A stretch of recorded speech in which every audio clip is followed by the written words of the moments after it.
International News Update, Russia-Ukraine War, March 24, 2025.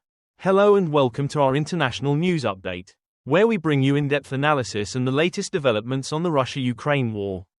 In today's bulletin, we will focus on the latest military clashes in Belgorod, Zaporizhia, Kursk, and Pokrovsk, as well as the strategic implications of these attacks.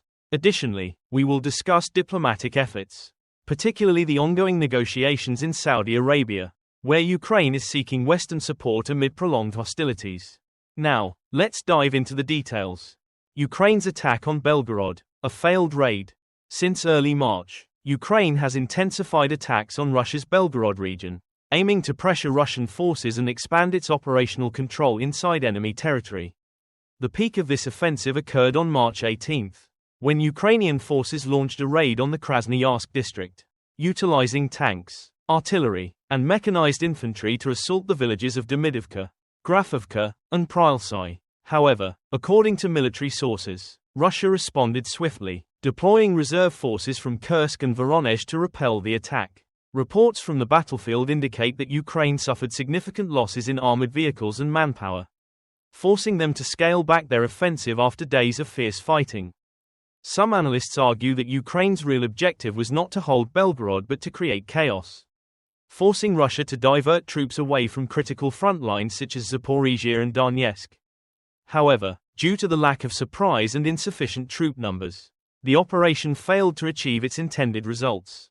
Currently, Ukraine is attempting to consolidate positions south of Demidivka, using forest routes to maintain pressure on Russian forces. Russia expands attacks on Kursk and Pokrovsk, while Ukraine focused on Belgorod. Russia escalated military operations in two key areas, Kursk and Pokrovsk. Kursk front, UAVs and KAB bombs give Russia the edge. According to Ukraine's General Staff, Russia launched 17 attacks on the Kursk sector within the past 24 hours. While Ukraine claims to have repelled most of these assaults, the situation remains tense. A key factor giving Russia an advantage is its use of Lancet loitering munitions and KAB glide bombs, which allow them to strike from a distance without exposing ground troops to Ukrainian firepower. Additionally, Russia has intensified UAV reconnaissance over Kursk, looking for weaknesses in Ukraine's defensive lines. If these vulnerabilities are exploited, Russian forces may push further towards Sudra, increasing pressure on Ukraine's defenders in the area. Pokrovsk, the bloodiest battlefield right now.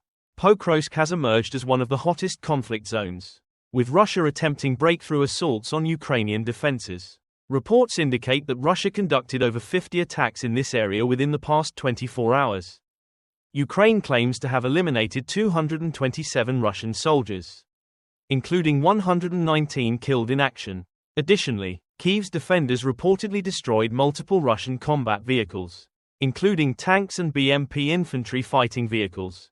However, military analysts warn that, despite Ukraine's successful defensive efforts, Russia's strategy may be to wear down Ukrainian forces through continuous attacks.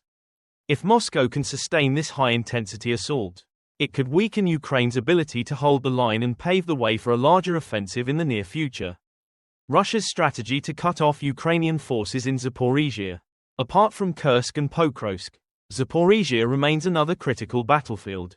Since early March, Russia has intensified attacks on Ukrainian positions in the villages of Stepovoye, Shabaki, and Malye Shabaki.